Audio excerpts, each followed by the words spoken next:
பசியும் ஓவா பிணியும் செருபகையும் சேராது இயல்வது நாடு.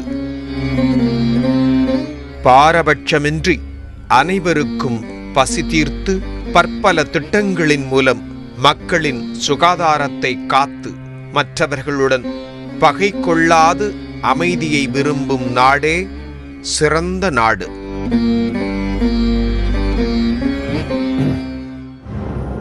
மற்றதெல்லாம் எப்படி சாத்தியமோ என்னமோ தெரியல. ஆர்கே நகர் தொகுதியை பொறுத்தவரைக்கும் ஒரு பசி அப்படிங்கிற பிரச்சனைக்கே இடமில்ல. ஒட்டுமொத்தமாக 3 வேளையும் சாப்பாடு கனஜோராக நடந்து கொண்டிருக்கிறது. ஹோட்டல்கள், டீ கடைகள், டாஸ்மாக் கடைகளில் விற்பனை அள்ளி கொண்டிருக்கிறது மாற்றுக்கிறதுல.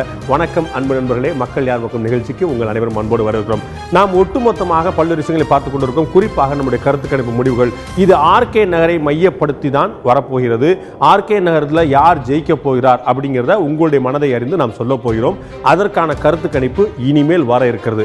நேற்று நாம் பார்த்ததும், இன்று நாம் பார்க்க இருப்பதும், நாளை நாம் பார்க்க இருப்பதும் கூட ஒட்டுமொத்தமாக தமிழகம் முழுக்க நடத்தப்பட்ட கருத்து கணிப்பு முடிவுகள் ஆர்கே நகர் தொகுதியில் மட்டுமல்ல. மீண்டும் ஒருமுறை சொல்கிறேன், ஒட்டுமொத்தமாக ஜெயலலிதா அவர்கள் மறைந்த முதலமைச்சர் மறைந்த பிறகு டிசம்பர் 5ஆம் தேதியில் இருந்து நேற்று வரை நடந்த நிகழ்வுகள் பற்றிய ஒட்டுமொத்த மக்களுடைய எண்ண ஓட்டம் என்னவா இருக்கிறது என்பதை 234 தொகுதிகளிலும் சுற்றி அங்கு இருக்கக்கூடிய கிட்டத்தட்ட 17,550 வாக்காளர்களை நேரடியாக கேட்டு ஒவ்வொருடம் குறைந்தபட்சம் 20 நிமிடங்களுக்கு மேல் நாம் பேசி மூடு மேப்பிங் முறையில் நமக்கா கிறிஸ்டின் மீடியா நிறுவனம் நடத்திய கருத்து கணிப்பு முடிவுகளை நேற்று பார்த்துக் கொண்டீர்கள், இன்று பார்க்கிறீர்கள், நாளையும் பார்க்கிறீர்கள். இது ஒட்டுமொத்தமாக தமிழகம் முழுக்க நடத்தப்பட்ட கருத்து கணிப்புடைய முடிவுகள்.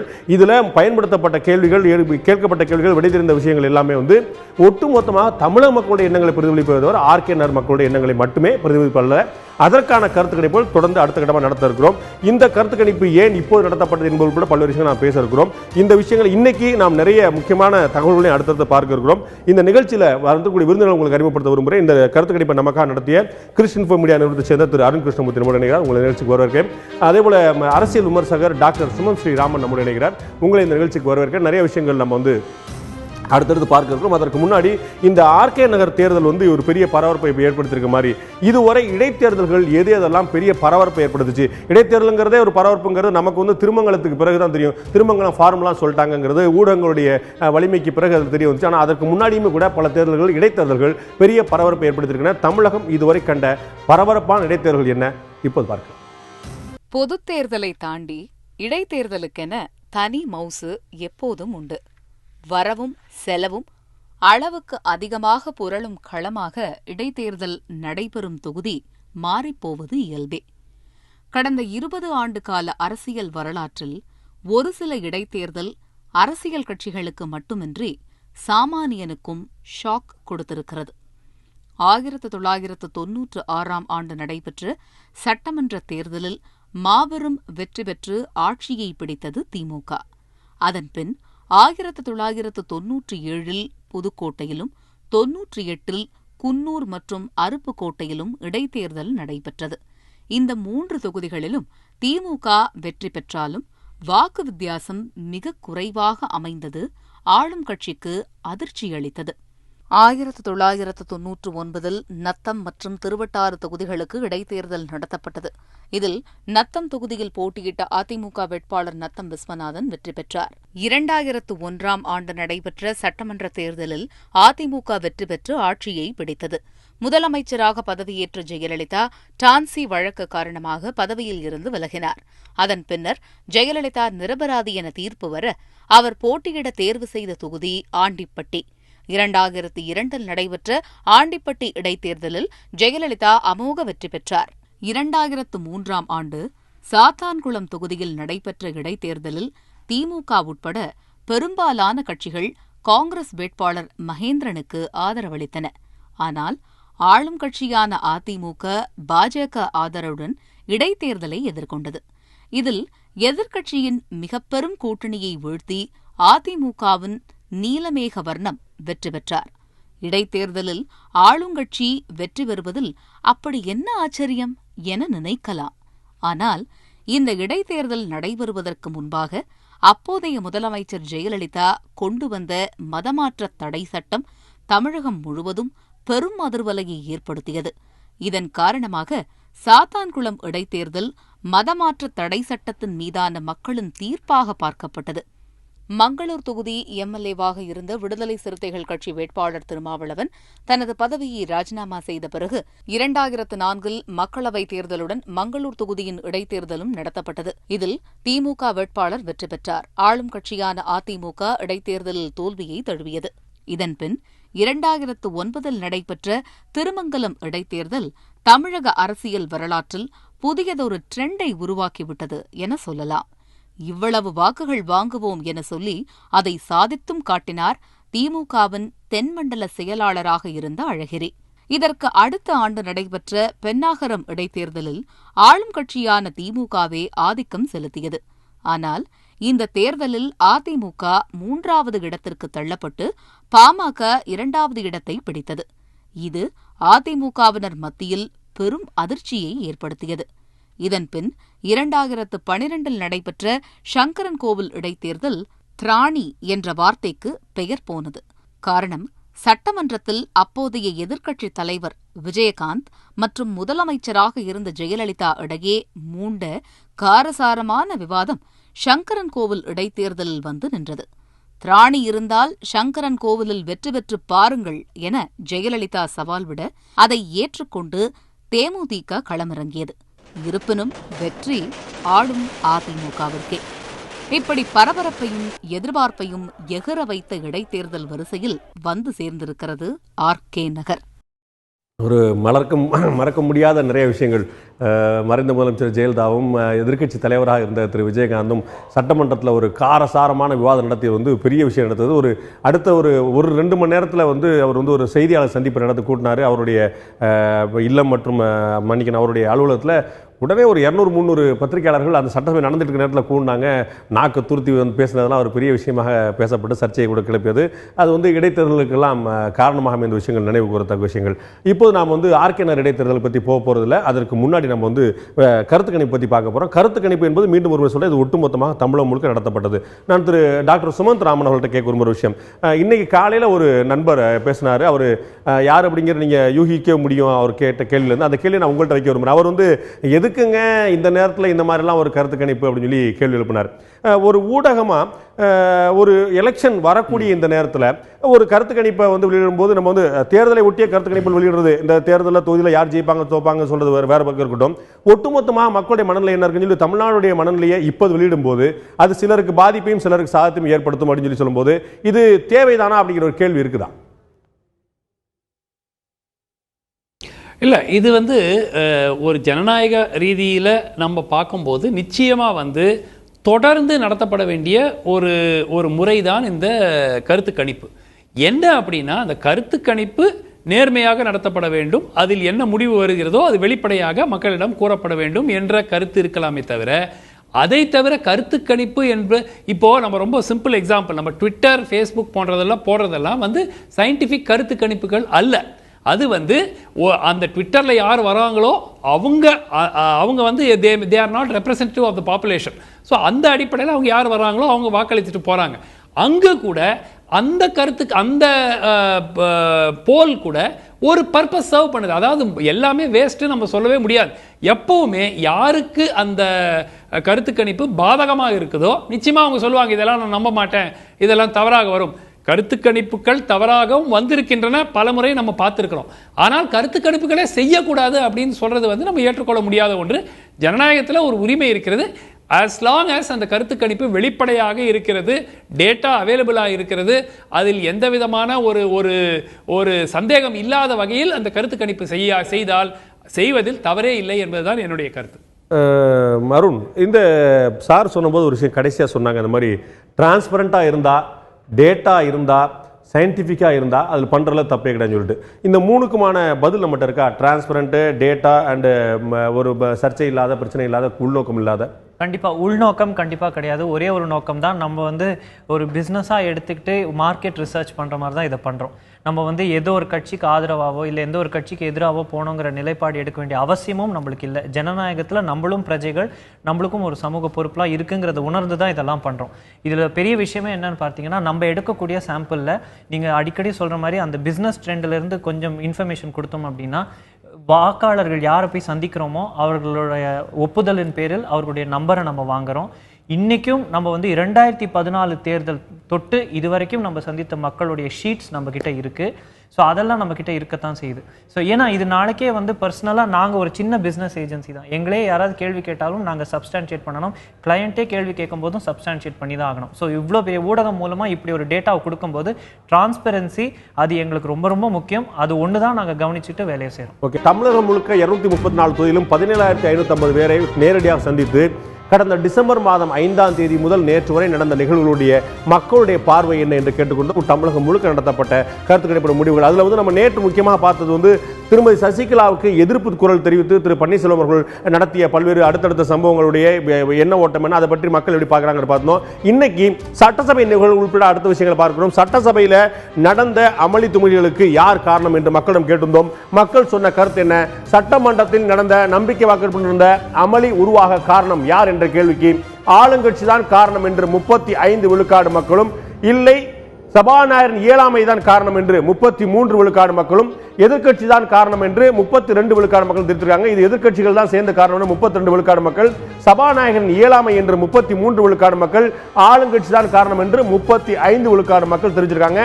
நம்பிக்கை வாக்கெடுப்பின் போது சட்டசபையில் அமளி உருவாக காரணம் யார் என்ற கேள்விக்கு அருண், இது வந்து முழுக்க முழுக்க டிவியில் பார்த்ததோட இம்பாக்ட் அடிஞ்சு சொல்லுமா, இல்லாட்டி அவங்களுக்கு வந்து அதை தாண்டின விஷயங்கள்லாம் தெரிஞ்சிருக்கிறா?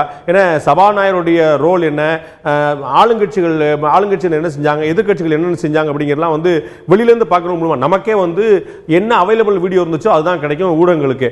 காமன் மேனுக்கு அந்த விஷயம் கூட முழுமையாக பார்த்துருக்க முடியுமா தெரியாது. அப்போ இந்த முடிவுக்கு அவங்க எப்படி வர்றாங்க, இது எப்படி கரெக்டாக கிட்டத்தட்ட 3 பிரிஞ்சு கிடக்கு, சபாநாயகர் ஒரு பக்கம், ஆளுங்கட்சி ஒரு பக்கம், எதிர்கட்சி 3 தான் மொத்தமே ஸ்டேக் ஹோல்டர்ஸ், 3க்கு ஈக்குவலாக பிரிச்சாங்க. நீங்க சொன்ன அதே வார்த்தையை தான் நானும் எக்ஸ்டெண்ட் பண்றேன். அவைலபிள் வீடியோ அதுதான் அங்கே பெரிய விஷயமாக பேசப்படுது. இந்த ஒரு கேள்விக்கு நம்மளுக்கு கிடைத்த பதிலில் இருந்து நம்மளுக்கு தெரிய வருது, இப்படி இருக்கக்கூடிய ஒரு குழப்பமான நிலையில் முக்கியமான ஸ்டேக் ஹோல்டர்ஸ் யார் வந்து இதுலேருந்து அட்வான்டேஜ் ஆகிறாங்க, யார் டிஸ்அட்வான்டேஜ் ஆகிறாங்க. இந்த பதிலோட பிரதிபலிப்பு என்னன்னா, யாருக்குமே பெரிய அட்வான்டேஜும் டிஸ்அட்வான்டேஜும் இல்லாத, எதிர்கட்சிகள் மீது ஒரு நெகட்டிவிட்டியும் இல்லை, அதே சமயம் பாசிட்டிவ் ட்ரெண்டும் இல்லை. ஆளும் தரப்புக்கு வந்து இதில் ஒரு நெகட்டிவ் ட்ரெண்டும் இருக்கு, அதே சமயம் மேஜராக நெகட்டிவ் ட்ரெண்டில் ஒரு பாசிட்டிவ் ட்ரெண்ட் இருக்கு. சபாநாயகர் வந்து இதுக்கு அடுத்து நம்ம சப்ஸ்டிடியூயன்ட் கொஸ்டின்ஸ் வச்சிருக்கோம். அதெல்லாம் என்னன்னா, ரகசிய வாக்கெடுப்பு நடத்திருக்கணுமா, ஸோ இதெல்லாம் ஒரு செக்மெண்ட்ல வருது. அந்த செக்மெண்ட்ல வரும்போது தான் கவர்னர், சபாநாயகர் இவர்களை பற்றி கேள்வி கேட்கும்போது நீங்க சொன்ன மாதிரியே அவர்களுடைய வரவிருக்க உட்பட்டு அவர்கள் என்ன செஞ்சாங்க அப்படிங்கிற புரிதல் இல்லைனா கூட அவங்க என்ன செஞ்சிருக்கணும் மக்கள் பிரதிபலிப்பு அப்படிங்கிற மாதிரி ஒரு பதில் தான் தராங்களே தவிர சட்டத்திட்டத்துக்கு உட்பட்டு அவங்க செயல்பட்டார்களாங்கிற பதிலாம் மக்கள் கிட்ட நம்ம எதுவும் பார்க்கல. நான் திரு டாக்டர் சுமந்த் கேட்க விரும்புகிற விஷயம், நீங்க இந்த ரிசல்ட்டோட உடன்படுறீங்களா? நீங்க வந்து ஒரு காமன் மேனா இல்லாமல் ஒரு அரசியல் விமர்சகராக இருக்கிறீங்க, உங்களுக்கு சட்டம் தெரியும், உங்களுக்கு விதிமுறை தெரியும், நடந்த விஷயங்களை நீங்க வந்து வெறும் காமன் மேனா இருந்து டிவியில் மட்டும் பார்த்தது இல்லாமல் உங்களுக்கு உள்ள நடந்த விஷயங்கள் கூட சில நண்பர்கள் சொல்லியிருக்கலாம். அப்படிங்கும்போது மக்களுடைய இந்த கருத்தோட நீங்க உடன்படுறீங்களா? முரண்பட்டிருந்தீங்கன்னா என்ன காரணம்? இல்லை, அதாவது நம்ம எப்போவுமே ஒரு கருத்து கணிப்பை ஜென்ரல் கேள்விகள் அப்படிங்கிறத வைக்கும்போது அந்த சாய்ஸினுடைய அடிப்படையில் அந்த பதில்கள் வந்து வரதுக்கான வாய்ப்பு இருக்கிறது. ஸோ அதனால் நம்ம வந்து எப்போவுமே வந்து ஒரு இந்த பர்டிகுலர் கேள்வி எடுத்திங்கன்னா ஆளுங்கட்சி அல்லது சபாநாயகர் கிட்டத்தட்ட 70% அவர்கள் தான் இதற்கு பொறுப்பு அப்படின்னு ஒரு மக்கள் நினைக்கிறாங்கன்னா, அது கேள்வி என்னன்னா அமளிக்கு யார் காரணம்? ஸோ அமளிங்கிறது வந்து எங்கிருந்து வந்தது? ரகசிய வாக்கெடுப்பு நடத்தாமல் இருந்து வந்ததா, இல்லை எம்எல்ஏக்களை கூவத்தூரில் வச்சு ஒரே குரூப்பாக கொண்டு வந்து சட்டப்பேரவையில் உட்கார வச்சு நடத்தினதா, இல்லை திமுக வந்து அங்கே நடத்தின அந்த அந்த மைக்கையோ சேரையோ உடைச்சது அதனால வந்து அமளியா? ஸோ இதில் வந்து நம்ம ஸ்பெசிஃபிக்காக அமளி அப்படிங்கிறதுல மக்கள் என்ன புரிஞ்சுக்கிட்டாங்க அப்படிங்கிறது நமக்கு தெரியாது. ஸோ ஸ்பெசிஃபிக்காக என்னுடைய கருத்து வந்து இது இந்த மாதிரி 70% வந்து சபாநாயகர் மீதும் ஆளுங்கட்சி மீதும். ஏன்னா ஆளுங்கட்சியை பொறுத்தீங்கன்னா சட்டப்பேரவையில் அன்னைக்கு ஒரு நாள் வந்து அமைதியாக தான் உட்கார்ந்து இருந்தாங்க, அவங்க வந்து ஒன்றும் அமளியில் ஈடுபடலை. ஸோ இதனால மக்களுடைய புரிதல் எப்படி இருந்திருக்கும்னாக்கா, அதற்கு முன்பு நடந்த சம்பவங்களை அதுவும் சேர்த்துக்கிட்டு அந்த கேள்விக்கான பதிலாக கொடுத்துருப்பாங்க அப்படிங்கிறது தான் என்னுடைய கருத்து. அதே மாதிரி சபாநாயகர் கூட ரகசிய வாக்கெடுப்பு அவர்கள் நடத்தியிருக்கணுமா வேண்டாமாங்கிற கேள்விக்கு உங்களுக்கு அதுக்கு மக்கள் வந்து நடத்தியிருக்க வேண்டும் அப்படிங்கிற ஒரு பதில் கொடுக்கலாம். அது என்ன பதில் எனக்கு ஒன்றும் தெரியாது, பட் கொடுத்துருக்கலாம். ஆனால் அமளிக்கு சபாநாயகர் தான் பொறுப்பு அப்படின்னு மக்கள் சொல்றதுங்கிறது வந்து புரிதல் அந்த கேள்வியினுடைய முழு புரிதல் இல்லாமல் சொல்லியிருக்கக்கூடிய வாய்ப்பும் இருக்கிறது. ஓகே, நம்ம வந்து அடுத்த கேள்வி நம்ம பார்க்க இருக்கிறோம். ஒட்டுமொத்தமாக இந்த சட்டசபை நிகழ்வு பற்றின விஷயங்கள் அடுத்தடுத்து நம்ம கேள்வி வைக்க போகிறோம். சட்டசபையில் தொடர்பாக நிகழ்வு தொடர்பாக அடுத்து நாம் வைத்த கேள்வி மக்களிடம், நம்பிக்கை வாக்கெடுப்பின் போது நடந்த நிகழ்வுகள் உங்களுக்கு என்ன உணர்வை ஏற்படுத்துகிறது கேட்டபோது வருத்தம் அளிக்கிறது என்று 61 விழுக்காடு மக்கள் நம்பிக்கை வாக்கெடுப்பு நடந்த நிகழ்வுகள் வருத்தம் அளிப்பதாக சொல்லியிருக்காங்க. இது ஜனநாயகத்தின் ஒரு பகுதி தான், இப்படிலாம் நடக்கிறது அரசியல் சகஜம் தான் என்பது போல 33 விழுக்காடு மக்கள் சொல்லியிருக்காங்க. இது வந்து கருத்து இல்லை என்று 6 விழுக்காடு மக்கள், ஜனநாயகத்தின் ஒரு பகுதி தான் சட்டசபையில் நடந்திருக்கு, ஒரு பெரிய வித்தியாசம் இல்லை என்று 33 விழுக்காடு மக்களும், இது ரொம்ப வருத்தம் அளிக்க நடந்திருக்க கூடாது என்று 61 விழுக்காடு மக்கள் சொல்லியிருக்காங்க. அப்படியே அடுத்ததாக அடுத்த விஷயத்தை என்னன்னு பார்த்தலாம், அடுத்த கேள்வி என்னங்கிறது அடுத்ததாக தொடர்ந்து பார்த்தலாம். விவாதம் சொல்றதுக்கு முன்னாடி தொடர்பான இன்னொரு கேள்வி கூட, சட்டப்பேரவையில் ரகசிய வாக்கெடுப்பு நடத்தியிருக்க வேண்டுமா என்ற கேள்விக்கு ஆம் நடத்தியிருக்க வேண்டும் என்று 63 விழுக்காடு மக்கள் சொல்லியிருக்கிறாங்க. சட்டப்பேரவையில் ரகசிய வாக்கெடுப்பு நடத்தியிருக்க வேண்டுமா என்று நடத்த வேண்டியது இல்லை என்று 17 விழுக்காடு மக்கள் சொல்லியிருக்கிறாங்க. இது சபாநாயகருடைய உரிமை சம்பந்தப்பட்ட விஷயம் என்று 20 விழுக்காடு மக்கள் சொல்லியிருக்காங்க. நடத்த வேண்டியது இல்லை அப்படின்னு 17 விழுக்காடு மக்களும், சபாநாயகருடைய முடிவு சம்பந்தப்பட்ட விஷயம் நம்ம கருத்து சொல்ற குணமில்லைங்க 20 விழுக்காடு மக்களும், ஆம் நடத்தியிருக்க வேண்டும் என்று 63 விழுக்காடு மக்கள் சொல்லி பார்க்கிறோம். நான் டாக்டர் சுமந்திர கேட்க விரும்புகிறேன். இதுல பாத்தீங்கன்னா சபாநாயகரோட முடிவுக்கு உட்பட்ட விஷயம், இது அவருடைய ப்ரோராகேட்டிவ் சொல்லிட்டு 20 விழுக்காடு மக்கள் சொல்லியிருக்காங்க. நடத்த வேண்டியது இல்லைங்கன்னு ஒரு 17 விழுக்காடு மக்கள் சொல்லியிருக்காங்க. நடத்தி இருக்கணும்னு பெரும்பான்மை மக்கள் சொல்லியிருக்காங்க. ஸோ இந்த சபாநாயகரோட ப்ரோராகேட்டிவ் பற்றின ஒரு பெரிய விழிப்புணர்ச்சி மக்கள்கிட்ட இருந்திருக்குன்னு நீங்க நினைக்கிறீங்களா? இல்லை, நிச்சயமா ஒரு 20% வந்து என்ன ஆக்சுவலாக நடக்கக்கூடும் அப்படிங்கிறத தெரிஞ்சு வச்சிருக்காங்க அப்படிங்கிறத இது காட்டுது. ஏன்னா சட்ட ரீதியாக சபாநாயகர் செய்தது தவறு அப்படிங்கிறத சொல்றதுக்கு ஒன்றும் இல்லை. அதாவது அவர் வந்து அதை இன்னும் கொஞ்சம் கால அவகாசம் கொடுத்துருக்கலாமோ அப்படிங்கிற கேள்வி இருந்ததே தவிர, சட்ட ரீதியாக சபாநாயகர் ஏதோ ஒரு தவறு செய்து விட்டார் அப்படின்னு சொல்றதுக்கு எதுவுமே இல்லை. ஸோ அதுவும் மக்கள் வந்து கிட்டத்தட்ட ஒரு 37%, 20 + 17% ஓரளவுக்கு புரிந்து கொண்டிருக்கிறார்கள். சட்டத்தில் வந்து ஒரு ரகசிய வாக்கெடுப்பு வந்து இந்தியாவில் ஒரே ஒரு முறை தான் நடந்திருக்கு முன்னாடி, அதுவும் வந்து உச்சநீதிமன்றத்தினுடைய உத்தரவின் அடிப்படையில் நடந்திருக்கு அப்படிங்கிறது அந்த 37% மக்கள் தெரிந்திருக்கக்கூடிய வாய்ப்பு இருக்கிறது அப்படிங்கிறதா எனக்கு இந்த ரிசல்ட் காட்டுது. 63% சென்டிமெண்ட்ல ரகசிய வாக்கெடுப்பு, நம்ம பெரும்பாலான நீங்க மக்கள் கேட்டதே வந்து ரகசிய வாக்கெடுப்பு இருந்தால் எம்எல்ஏக்கள் தைரியமாக வாக்களிக்கக்கூடிய ஒரு வாய்ப்பு இருக்கிறது அப்படிங்கிற அடிப்படையில் அவங்க சொல்லியிருக்கலாமே தவிர, அதில் சட்டத்திற்கு வழி இருக்கிறதா இல்லையாங்கிறது தெரிஞ்சுதான் இந்த ஒரு 20%ல ஒரு பெரும்பாலானவரோ, இந்த 17%ஓ, அந்த 37%ல பெரும்பாலான மக்கள் இதுக்கு தெரிஞ்சு சொல்லியிருக்காங்க அப்படிங்கிறதா என்னுடைய கருத்து. ஓகே, அடுத்ததாக நாம் வந்து இதே தொடர்பாக சட்டப்பேரவை நடந்த நிகழ்ச்சி தொடர்பாக மக்களுடைய பார்வை என்னங்கிற பார்க்கிறோம். அடுத்ததாக நம்ம மக்களிடம் வைத்திருந்த கேள்வி, சட்டப்பேரவையில் வெளிப்படையாக நம்பிக்கை வாக்கெடுப்பு நடத்தியது பற்றி உங்களுடைய கருத்து என்ன அப்படின்னு கேட்டபோது, இது தவறான முடிவு, வெளிப்படையாக நடத்தியிருக்க கூடாது என்று கிட்டத்தட்ட அதே போல 66 விழுக்காடு மக்கள், இது சரியான முடிவு தான் என்று 27 விழுக்காடு மக்கள் சொல்லியிருக்காங்க. இது கருத்து இல்லை என்று 7 விழுக்காடு மக்கள் சொல்லியிருக்காங்க. முந்தைய கருத்தை ஒட்டியது போலவே இது வெளிப்படையாக கருத்து நடத்தியது சரியான வாக்கெடுப்பு நடத்தியது சரியான விஷயம் தான் என்று 27 விழுக்காடு மக்களும், வெளிப்படையான நம்பிக்கை வாக்கெடுப்பு நடத்தியது தவறான முடிவு என்று 66 விழுக்காடு மக்கள் சொன்னதை பார்க்கிறோம். அடுத்த இதே போல ஒரு கேள்வி கேட்போம். ரகசிய வாக்கெடுப்பு நடத்தியிருந்தால் முடிவு மாறி இருக்குமா என்ற கேள்விக்கு ஆம், ரகசிய வாக்கெடுப்பு நடத்தியிருந்தால் நம்பிக்கை வாக்கெடுப்பு நடந்த முடிவுகள் ஒட்டுமொத்தமாக மாறி இருக்கும் என்று 61 விழுக்காடு மக்கள் சொல்லியிருக்காங்க. இல்ல, முடிவுல எந்த மாற்றமும் இருக்காது அப்படிங்கிறது 33 விழுக்காடு மக்கள் சொல்லியிருக்காங்க. இதுல வந்து கருத்து இல்லை என்று 6 விழுக்காடு மக்கள் சொல்லியிருக்காங்க. ரகசிய வாக்கெடுப்பு நடத்தப்பட்டிருந்தால் இந்த முடிவு ஒட்டுமொத்தமாக மாறி இருக்கும் என்று 61 விழுக்காடு மக்கள் சொல்லியிருப்பதை பார்க்கிறோம். இல்ல, மாறி இருக்காது என்று 33 விழுக்காடு மக்கள் சொன்னதை பார்த்திருக்கிறோம். அருண் கிருஷ்ணமூர்த்தி, இது வந்து அப்ப ரகசிய வாக்கெடுப்பு நடத்தாம வெளிப்படையான வாக்கெடுப்பு நடத்தப்பட்டதுன்னு சொல்லி சொல்லும் போதே ஒரு கட்டுப்பாடு இருந்திருக்கு, ஒரு கவலை இருந்திருக்கு, இவங்க வந்து வெளிப்படையா சுதந்திரமா செயல்பட முடியாத என்னதான் நிலைமை தான் இருந்திருக்கு அப்படின்னு சாமானிய மக்கள் நினைக்கிறாங்களா? அல்லது டாக்டர் சுமந்த்ராமன் சொன்னது போல இது வந்து சட்டப்படி இதுக்கான வாய்ப்பு இருக்கா இல்லையாங்கிறலாம் இல்லாம இப்படி நடந்துதான் நல்லா இருந்திருக்குங்கிற அவங்களுடைய அபிலாஷையோட வெளிப்பாடா? சட்டம் லீகாலிட்டிஸை தாண்டி மக்கள் வந்து அவங்களோட இமோஷனல் ஆஸ்பெக்ட்ஸை வச்சு தான் இந்த பதில்கள்லாம் வருது. நேற்று தினம் பார்த்த சில கேள்விகள் பார்த்தீங்கன்னா, எம்எல்ஏக்கள் கூவத்தூரில் தங்கியது, இது போன்ற கேள்விகளும் கேட்கிறோம். அதோட எல்லாத்தோட எக்ஸ்டென்ஷனாக தான் இது போன்ற ஒரு பதில் வருது.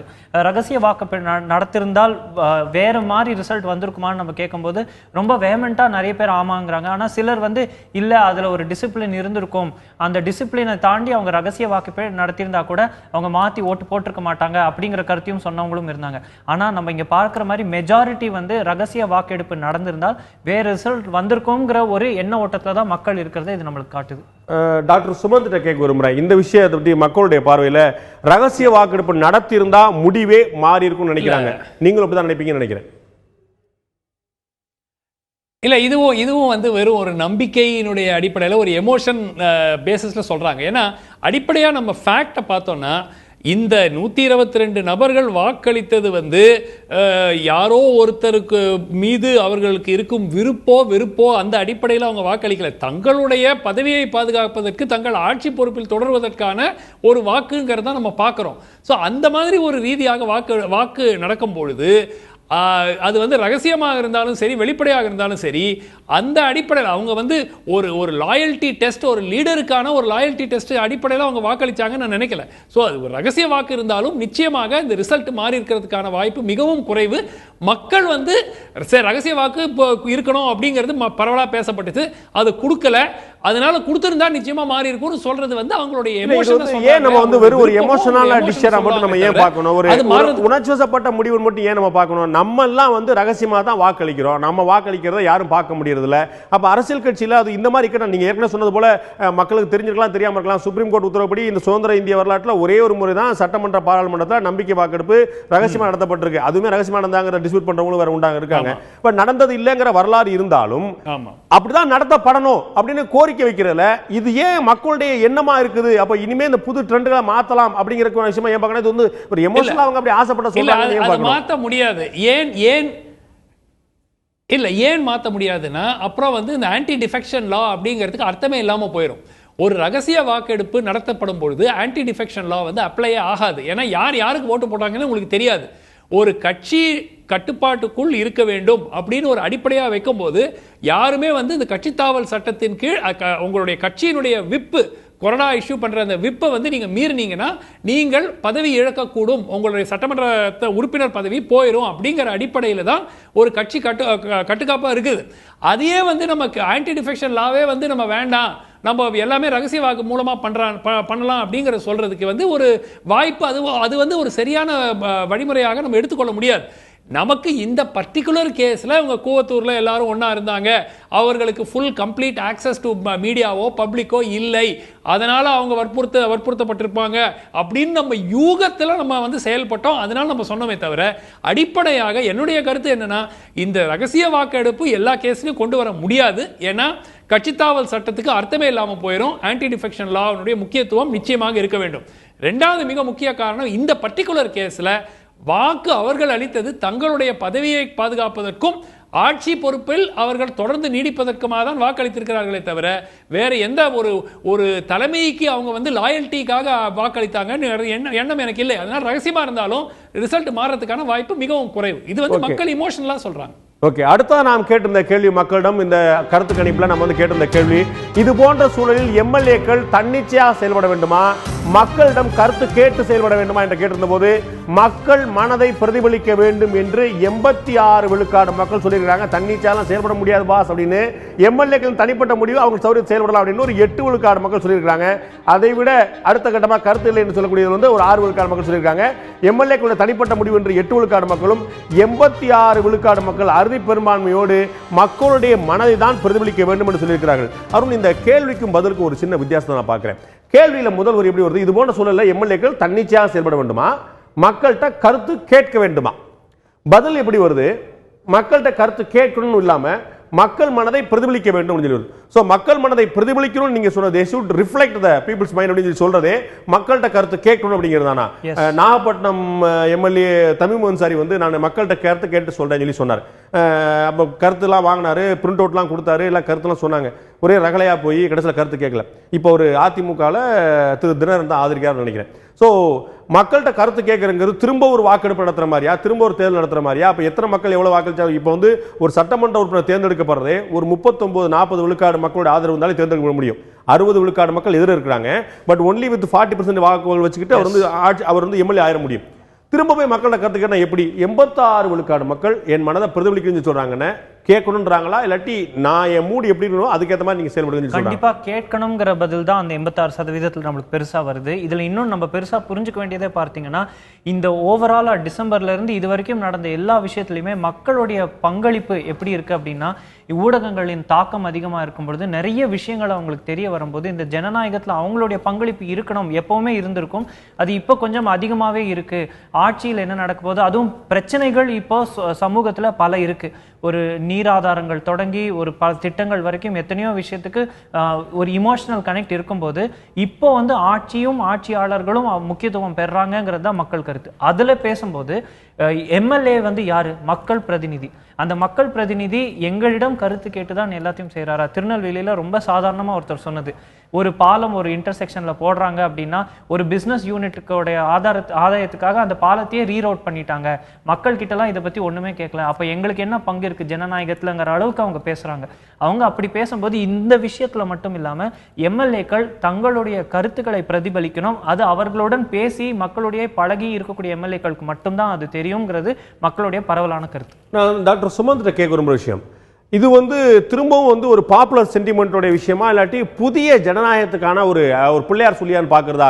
இப்போ நெடுவாசலோ ஜல்லிக்கட்டோ இது மாதிரி பல விஷயங்கள்ல வந்து மக்கள் வந்து எங்கள்கிட்ட கேட்டியா அப்படின்னு கேட்குறாங்க. நம்ம பார்த்துருக்கோம், ஒரு ஃபியூட்டல் எக்ஸசைஸ் நடந்தது டெல்லியில். ஆம் ஆத்மி கட்சியுடைய முதலமைச்சர் அரவிந்த் கெஜ்ரிவால் வந்து நான் மக்கள்கிட்ட கேட்டு தான் ஆதரவு கொடுப்பேன் எதிர்ப்பு கொடுப்பேன்னு சொல்லி சொன்னார். அப்புறம் வந்து விட்டுட்டார். 2 விஷயத்தில் முதல்ல முயற்சி பண்ணி பார்த்தாரு. ஸோ இப்போ வந்து அந்த எழுச்சி வந்து இருந்து எங்கள்கிட்ட கேட்கணும் அப்படிங்கிற எண்ணம் 86 விழுக்காடு மக்கள்கிட்ட இருக்கும்போது 5 வருஷத்துக்கான மேண்டேட்டுங்கிறது கிடையாதுங்க, இஷ்யூ பேஸ்டான மேண்டேட் தான் அப்படின்னு பார்க்கறதா? இல்லை, அதாவது இது வந்து அடிப்படையான இந்த பதில் வந்து எதிர்பார்த்த ஒரு பதில். எங்ககிட்ட கேட்காமையே எம்எல்ஏ டிசைட் பண்ணலான்னு யாரும் மக்கள் சொல்ல மாட்டாங்க. எங்களுடைய கருத்தை கேட்டுட்டு தான் சட்டமன்ற உறுப்பினர் வந்து அவர் முடிவு எடுக்கணுங்கிறது தான் ஒரு நியாயமாக வரக்கூடிய ஒரு பதில். இட்ஸ் ஃபெய்த் அக்காம்ப்ளி, அது இதுதான் பதிலாக வரும் அப்படிங்கிறது நம்ம சொல்லுவோம். ஆனால் அடிப்படையாக அதில் சில சிக்கல்கள் இருக்கு. முதல்ல வந்து ஒருமித்த கருத்து, எங்களிடம் கேள்வி கேட்க வேண்டும் என்று நீங்கள் கூறுவது நியாயம். ஆனால் உங்களிடமிருந்து ஒருமித்த கருத்து வருங்கிறதுக்கு எந்த விதமான உத்தரவாதம் இல்லை. அப்போ வந்து ஒரு 43% வந்து இவருக்கு ஆதரவாக கொடுக்கணுங்கிறாங்க, 38% எதிர்க்க இவருக்கு ஆதரவு கொடுக்கக்கூடாதுன்னாக்க இந்த எம்எல்ஏ வந்து கணக்கு போட்டு, அதுவும் ஒரு சயின்டிஃபிக்காக பண்ண முடியாது. ஏன்னா அதில் யார் வந்து வந்து அவங்களா வந்து வாக்களிக்கிறாங்களோ, அவங்கள கருத்துக்களை சொல்கிறாங்களோ அந்த அடிப்படையில் தான் இருக்கும். நம்ம தமிழ்நாட்டில் பல விஷயங்களை பார்த்துருக்கோம். ஒரு சைலண்ட் ஸ்மால் மைனாரிட்டி இருக்கும், சைலண்ட் மெஜாரிட்டி கம்முன்னு இருப்பாங்க, வாயே திறக்காமல் இருப்பாங்க. ஸோ அந்த ஸ்மால் மைனாரிட்டி சொல்கிறது தான் முழுமையான தமிழகத்தினுடைய குரல் அப்படிங்கிறது ஆகவே ஆகாது. ஸோ இவர்கள் கூறுவதில் ஒரு விஷயம் நான் ஏற்றுக்கிறேன், மக்களுடைய கருத்தை கேட்காம அது செய்யறது தவறு. நீங்கள் மக்களுடைய பிரதிநிதியாக இருக்கும்போது மக்களுடைய கருத்தை கேட்கணுங்கிறது சரி. ஆனால் அது பிராக்டிக்கலாக எவ்வாறு செய்ய முடியும்? நீங்கள் அந்த 40% வந்து சொன்னாங்கன்னா 60, நீங்களே சொன்னீங்க 60% உங்களுக்கு எதிர்க்க இருக்கலாம், ஆனால் அவங்க வந்து உங்ககிட்ட கருத்து தெரிவிக்காமல் இருக்கலாம். ஸோ அந்த அடிப்படையில் நீங்கள் அப்போ கூட நீங்கள் முடிவெடுத்தா கூட, நீங்கள் நான் ஒரு எக்ஸசைஸ் நடத்தினேன், அந்த எக்ஸசைஸில் கிடைச்ச ரிசல்ட்டை வச்சு நான் செயல்பட்டேன்னு உங்களுக்கு ஜஸ்டிஃபை பண்ணுறதுக்கு உங்களுக்கு ஒரு வாய்ப்பு இருக்கே தவிர அதுதான் உண்மையாக மக்கள் நினைக்கிறாங்கன்னு சொல்ல முடியாது. தமிழ்நாட்டில் இன்னைக்கு போராட்டங்கள் எல்லாமே நடக்கிற எல்லா போராட்டத்தையும் எல்லா பெரும்பாலான மக்கள் ஆதரிக்கிறாங்கன்னு சொல்லவே நம்ம முடியாது. அதனால அந்த அடிப்படையில் ஒரு முடிவு எடுக்கிறதுங்கிறது கஷ்டம். ஆனால் இந்த கேள்விக்கு இதுதான் பதில் வரும். ஓகே, ஆப்வியஸான பதில் தான் அப்படிங்கிற பார்க்குறோம். நம்ம சொன்ன போல் இந்த கருத்துக்கணி முடிவுகள் வந்து ஒரு சைலண்டாக இருக்கக்கூடிய மெஜாரிட்டியோட முடிவா இல்லாட்டி வந்து சத்தம் போட்டக்கூடிய மைனாரிட்டி முடிவா அப்படிங்கிறத உங்களுடைய பாறைக்கு விட்டுரும். திமுக வட்டாரம் மிகப்பெரிய மகிழ்ச்சியில் இருக்குன்னு சொன்னாங்க, என்ன காரணம் இப்போது பார்க்கலாம்.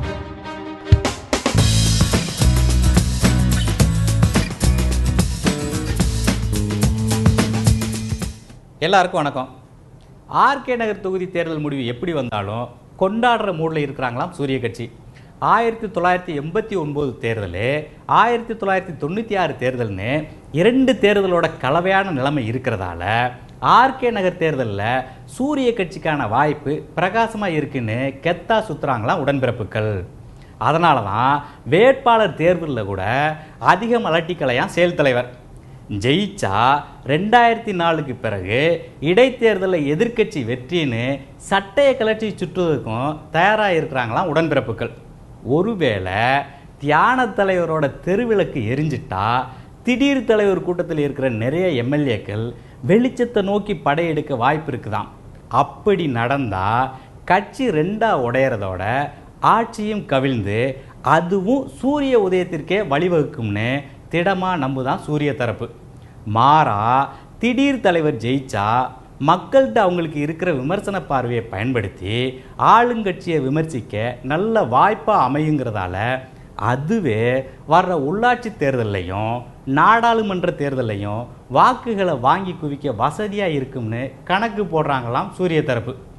எப்படி பார்த்தாலும் ஆர்கே நகர் தொகுதி இடைத்தேர்தல் முடிவு தங்களுக்கு சாதகமாக தான் அமையுங்கிறதால ஜாலி மூடில் இருக்கிறதாம் சூரிய தரப்பு.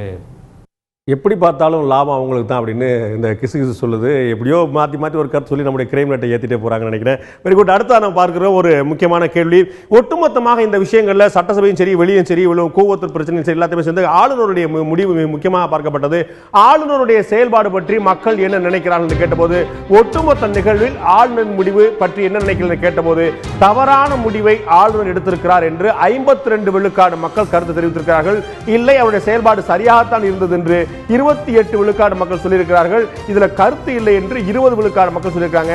ஆளுநருடைய முடிவு பற்றி கருத்து இல்லை என்று 20 விழுக்காடு மக்கள், சரியான முடிவு என்று 28 விழுக்காடு மக்கள், அவருடைய செயல்பாடு சரியில்லை என்று இந்த ஒட்டுமொத்த நிகழ்வு சரியில்லை என்று 52 விழுக்காடு மக்கள் தங்களுடைய கருத்தை தெரிவிக்க பார்க்கிறோம். ஆளுநருடைய செயல்பாடு பற்றி, சபாநாயகருடைய செயல்பாடு பற்றி வேற மாதிரி ஒரு கருத்தும் ஆளுநர் செயல்பாடு பற்றி வேற மாதிரி கருத்தும் பார்க்கிறோம். அடுத்ததாக நாம் கேட்டிருந்த கேள்வி, மக்களிடம் 234 தொகுதியிலும் கேட்ட கேள்வி, நீங்கள் தற்போது விரும்புவது என்ன என்ற கேள்விக்கு 59 விழுக்காடு மக்கள் புதிதாக தற்போது தேர்தல் நடத்தப்பட வேண்டும் என்று தெரிவித்திருக்கிறார்கள். 59 விழுக்காடு மக்கள் புதிதாக தேர்தல் நடத்தப்பட விரும்புகிறார்கள். அதிமுக அரசு அப்படியே தொடர வேண்டும் என்று விரும்புவார்கள். 31 விழுக்காடு மக்கள் குடியரசுத் தலைவர் ஆட்சி வர வேண்டும் என்று இப்ப இந்த ஒரு அடுத்த செட்டில் ஆகிற வரைக்கும் குடியரசுத் தலைவர் ஆட்சி இடைக்காலமாக வர வேண்டும் என்று 10 விழுக்காடு மக்கள் சொல்லியிருக்காங்க. 10 விழுக்காடு மக்கள் குடியரசுத் தலைவர் ஆட்சி விரும்புகிறார்கள். அதிமுக அரசு தொடர வேண்டும் என்று 31 விழுக்காடு மக்கள் சொல்லியிருக்கார்கள். புதிதாக தேர்தல் உடனடியாக வர வேண்டும் என்று 59 விழுக்காடு மக்கள் சொல்லியிருக்காங்க. நான் அருண்ட கேட்க விரும்புகிற விஷயம், இந்த குடியரசுத் தலைவர் ஆட்சி அப்படிங்கிற கேட்டகரி எங்கிருந்து வருது? அவங்க வந்து குடியரசுத் தலைவர் ஆட்சி இருக்கட்டும் இப்போ அப்படிங்கிறது செட்டில் ஆகிற வரைக்குமான கணக்கா? அது என்ன எதிர்பார்ப்பில் சொல்றாங்க இந்த மக்கள்? ஒரு தேர்தல், அதை சார்ந்த செலவுகள், அது மட்டும் இல்லாமல் அது ஒரு ஸ்திரத்தன்மைக்கு இன்னும் கொஞ்சம் காலமாகும் அப்படிங்கிறதுனால குடியரசுத் தலைவர் ஆட்சி அப்படிங்கிறது பொதுவான ஒரு கருத்தாக வரது பார்க்குறோம். இதில் முக்கியமாக கவனிக்க வேண்டியதே மீண்டும் மீண்டும் பெரிய நம்பராக நம்மளுக்கு வந்தது அந்த 59%. அந்த புதிய தேர்தல், ஒரு புது தேர்தல் வந்து அதில் மூலமாக ஃப்ரெஷ் ரெப்ரசன்டேட்டிவ்ஸை எலெக்ட் பண்ணணும் அப்படின்னு. இதோட மக்களோட இது என்ன ஓட்டம், அவர்கள் யாருக்கு வாக்களிக்க போறாங்கிற பதில் நம்மளுக்கு இன்னும் தெரியாது. ஆனா ஒரு தேர்தல் வர வேண்டும். ஏன்னா இப்ப இருக்கக்கூடிய அரசியல் குழப்பங்களுக்கு அது எதிர்கட்சியோ ஆளும் கட்சியோ இல்லை இந்த ரெண்டும் சாராத மூன்றாவது வேற எந்த கட்சியோ அந்த எம்எல்ஏக்களுடைய செயல்பாடுகள் எப்படி இருக்குங்கிற ஒரு குழப்பத்துல மக்கள் இருக்காங்க. நல்லா இருக்கா நல்லா இல்லையா? ஏன்னா தேர்தல் நடந்து 1 வருடம் ஆக போகுது, என்ன பெருசா மாறிடுச்சுங்கிற கேள்வி நம்ம கிட்ட வைக்கிறாங்க, அது எந்த கட்சியா இருந்தாலும். ஸோ இதெல்லாம் மக்கள் கேட்கும் பொழுது ஒரு புதுசா ஒரு செட்டப் வரணும். ஏன்னா இருந்த ஒரு லீடர், அந்த லீடர் இன்னைக்கு இல்லை, இப்படிங்கிற கருத்துக்களும் வரது நம்மளுக்கு பார்க்குறோம். டாக்டர் சுமந்த் கேட்க விரும்புகிற விஷயம், இந்த புதிதாக தேர்தல் நடத்தப்படணும் சொல்லி ஒரு 59 விழுக்காடு மக்கள் சொல்லும் போது எல்லாத்தையும் அழிச்சிருங்கப்பா, முதல்ல இருந்து எல்லாத்தையும் ஆரம்பிங்கன்னு சொல்லி சொல்லும் போது அவர்கள் நாங்கள் சட்டமன்ற உறுப்பினர் தான் தேர்ந்தெடுக்கிறோம் அப்படிங்கிற ஒரு எண்ணம் இல்லாம நாங்கள் ஜெயலலிதா ஆட்சிக்கு வரணும்னு வாக்களிச்சோம், கருணாநிதி ஆட்சிக்கு வரணும்னு வாக்களிச்சோம், அந்த மாதிரி ஒரு முடிவில் இருக்கிறவங்க தான் இருக்கிறாங்க. இப்போ நாங்கள் ஜெயலலிதாக்கு வாக்களிச்சோம், அவங்க முதலமைச்சர் இருந்தாங்க, இப்போ ஜெயலலிதா இல்லை, அப்போ ஆட்டை கழிச்சு முதல்ல தேர்தல் நடத்த அப்படிங்கிற ஒரு எண்ண ஓட்டத்தோட வெளிப்பாடா? இல்லை இந்த கலவரங்கள் குழப்பங்கள் அமளி துமளி நடந்துட்டு இருக்கு, யார் தலைவர், அதிமுக 2 போது 3 போது, அதிமுகவுக்கும் திமுகவுக்கும் பெரிய வாக்கு வித்தியாசம் இல்லை, அதிமுகவுக்கும் திமுகவுக்கும் பெரிய எம்எல்ஏக்கள் எண்ணிக்கை வித்தியாசம் இல்லை அப்படிங்கிற தெளிவோடைய விளைவா இது ஒரு குழப்பமான முடிவு தான் இன்னைக்கு அமல்ல இருக்குது. ஸோ ஒரு கிளியர் ஒரு கிளாரிட்டி பிறக்கணும் அப்படின்னா மொத்தமாக கலைச்சிட்டு திரும்ப நடத்துறதுங்கிறவங்களுடைய தெளிவான சிந்தனையா இது எப்படி பார்க்குறது? இல்லை, அதாவது முதல்ல இந்த குழப்பங்களும் இந்த பிளவும் ஏற்படாமல் இருந்திருந்தால் இந்த 52% வந்திருக்குமா அப்படிங்கிறது மிகப்பெரிய சந்தேகம். நிச்சயமாக அப்போ கூட ஒரு சிக்னிஃபிகண்ட் போர்ஷன் மீண்டும் தேர்தல் வைங்க, நாங்கள் சொல்லி ஜெயலலிதாவுக்கு வாக்களித்தோம், அவங்க இல்லை இப்போ தேர்தலுக்கு போங்கன்னு சொல்கிறதுக்கூடிய வாய்ப்பு இருக்கிறது. ஆனால் இதில் 2 அம்சங்கள் பார்க்கணும். இப்போ இங்கே அதிமுக ஆட்சி தொடர வேண்டும்னு 31% சொன்னவங்க இந்த அதிமுக தற்போது இருக்கிற அதிமுக அம்மா கட்சியினுடைய ஆட்சி தொடர வேண்டும்ங்கிற அடிப்படை எண்ணத்தில் சொன்னாங்களா, இல்லை அதிமுக என்ற ஒரு கட்சியினுடைய ஆட்சி தொடர வேண்டும் அப்படின்னு சொன்னாங்களா அப்படிங்கிறதும் ஒரு வேறுபாடு நம்ம பார்க்கணும். மூணாவது, 52% தேர்தல் நடத்தப்பட வேண்டும் என்று சொன்னால் நிச்சயமாக அது ஒரு ஆன்டி இன்கம்பன்சி, தற்போது ஆட்சியில் இருக்கும் அந்த அரசுக்கு எதிராக மக்கள் சிந்திக்கிறார்கள் அப்படிங்கறது நிச்சயமா ஒரு பிரதிபலிப்பா தான் நம்ம எடுத்துக்கணும். சோ இந்த 52% தேர்தல் முடிவிலேயே 1 விழுக்காடு தான் வித்தியாசம் திமுக அதிமுகவுக்குமே. இல்லை, ஆமா, அது தேர்தலில் ஒரு ரொம்ப மிக குறைந்த வாக்கு வித்தியாசம் தான் இருந்தது என்ற மாற்று கருத்து இல்லை. ஆனால் அந்த அடிப்படையில் மட்டும் வந்து உங்களுக்கு 52% தேர்தலுக்கு போனோம்னு சொல்கிறாங்க நான் நினைக்கல. இந்த குழப்பங்கள் நடந்தது, அதுக்கப்புறம் அந்த கூவத்தூர் சம்பவம் நடந்தது, அதுக்கு பிறகு சட்டமன்றத்தில் அமளி நடந்தது, அதுக்கு பிறகு பிளவு ஏற்பட்டது, இந்த எல்லாத்துக்கும் சேர்த்து தான் வந்திருக்கிற இந்த தேர்தல் நடத்தணும்னு சொல்கிறது இந்த 52%ங்கிறது அதனால தான் வந்திருக்கு அப்படிங்கிற அடிப்படையை நம்ம பார்க்கணும். ஆனால் மிக முக்கியமாக இந்த 31% வருது, அவங்களுடைய புரிதல் என்ன அப்படிங்கிறத பார்க்கணும். தற்போது திரு எடப்பாடி பழனிசாமியுடைய தலைமையில் நடந்து கொண்டிருக்கும் அஇஅதிமுக ஆட்சி அம்மா பிரிவினுடைய ஆட்சி தொடர வேண்டுமா அப்படிங்கிற கேள்வி கேட்டிருந்தோமா இல்லை? ஏன்னா இட்ஸ் வெரி இம்பார்ட்டன்ட் கொஸ்டின். 31% வாக்கு வங்கி வந்து அவங்க கேள்வி அது. எடப்பாடியா ஓபிஎஸ் அதிமுக இல்ல இந்த 31% நீங்க ஃபிகர் கொடுக்கிறது அதிமுக ஆட்சி தொடர வேண்டும்ங்கிறது மக்கள் வந்து என்ன புரிதலில் அதை சொல்லியிருக்கிறாங்கிறது ரொம்ப முக்கியம். ஏன்னா அதுதான் வந்து ரெண்டு அணிக்கும் என்ன ஆதரவு இருக்கிறதுங்கிறது தெரிஞ்சுக்கிறதுக்கும் ஒரு வழி. அது நமக்கு maybe Arun can clarify that. இருக்கக்கூடிய அதிமுக அரசுங்கிறத அதிமுகவின் பிளவுக்கு முன்பு அப்படிங்கிறதையும் சேர்த்து தான் அந்த 31% வருது. நீங்க சொன்ன மாதிரியே தனிப்பட்ட பதில்கள் இருக்கு, அது வரவிருக்கக்கூடிய. நம்ம வந்து இதுல வந்து எல்லாருக்காகவும் சொல்லிக்கூடிய விஷயம் வந்து இதுல நிறைய விஷயங்கள் நம்ம அடுத்தடுத்து கேட்டிருக்கிறோம். இந்த விஷயம் வந்து ஏடிஎம்கே கவர்மெண்ட் தொடரும் அப்படிங்கிறது தான் நம்ம நிறைய இடங்கள்ல பார்த்துருக்கிறோம்.